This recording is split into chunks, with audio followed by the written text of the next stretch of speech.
tujya kwakira Eric w'Urutsiro nawe mumaze kumumenyera mukomera amashyi cyane twakire Eric w'Urutsiro.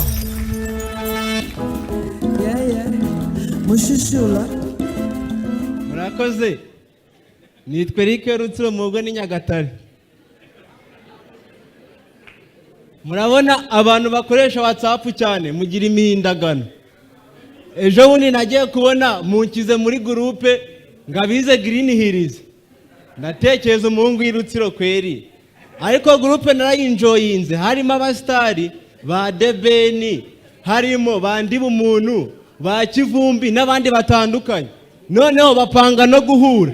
Nanjye ndavuga ati tugomba guhura byanze bikunze. Ndangije nagiye nkodesha gakote. Nareba gakote nkabona ni Green Hills. Nareba isa nkabona ni za Cyohoha. Ndangije ndavuga ati mbo reka ngiyo nta kundi. Ngeze ikintu cyamaye motivation nahageze mbona Bruce Melody. Ntekeza icyongereza cye nareba na Fosset. Mbona nize Green Hills.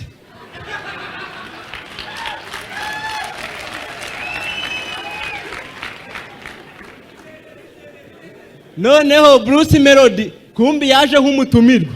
Ndeba tebo yicayeho ndavuga ati turaganira byanze bikunze. Njya kwicaraho. Noneho Melody kugira ngo mwemeze ndamutangira. Ndatangira ngo hello my brother. Avuga ati Rwanda gize Green Hills ruranze. Boss twamuresha Kinyarwanda n'abagoye. Bakati nayo tugikoresha. Ati Eric w'Urutsiro nize Green Hills. Bitabakona tandukanye muri Rwanda Turumirwa zadubaye n'ahandi. Ese shawo gori? Ntabwo nitwa Melody. Naravuga ngo ubwinisi cyari ko nta kintu kirimo rwose. Ndagenda ubwira kuvuma ku matwawe muri ikibazo. Meso wakoze yendirimbo. Ngo nakoza kinyuma igoyinga viral, ikinyafu barayinyubahira. Ngo kuririmba ibishegu nyabo. Ngo ni management mbi, ariko mboye management nziza nabihindura. Bavuga ati umange yenda kumanaginga ugira ikibazo we na boss. Melody yanyihomyeho paka turatahana.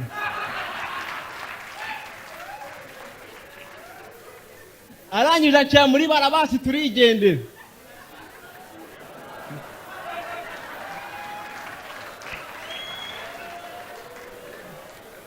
Njewe wundi mpamvu mvuze Melody cyane nahoze ndi team Melody.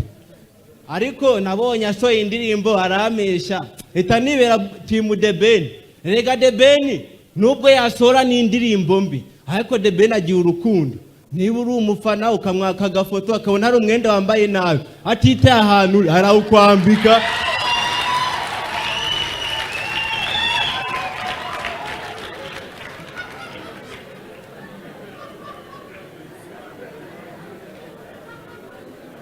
Navukiye muri ADPR ngiye mbana na mama ndi imfubyi.